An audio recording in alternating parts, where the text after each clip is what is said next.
ginto daw makita ko rito. Okay, kinatalasan ko nga yung mata ko ganyan, oh. Para makita ko yung ginto. Kaya sabi nila marami daw ginto dito.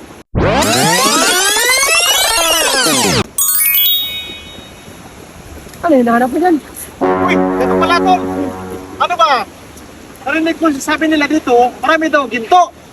Kaya ginasubukan ko nga kung totoo yung sinasabi nila. Anong katangahan na mahanap ng ginto? Anong mahanap yan? Asin lang yan. Kasi ano kasi, sabi nga nila, ginto daw makita ko rito. Okay, kinatalasan ko nga yung mata ko ganyan, oh. Para makita ko yung ginto. Kaya sabi nila marami daw ginto dito. Kapag iwanan ng mga Kastila dito. Malay ko nga. Sa tagal ko dito, wala pa ako naghanap ng ginto. Ay, ganun ba yun? Oo. Siguro scammer yung nagsabi sa akin na yun. Ginauto lang ako. Ano ako bata? Utoin? Sino pa nagsasabi na yun? Yung doon, narinig ko na sa Chismos. Ah, sige. Oo. Kaya rin pala. Hindi pala totoo yun? Hindi, ilang taon na ako dito sa ito. Ay, na-scam pala ako ng gising. Kadalasan kasi na-scam ako ng tulog.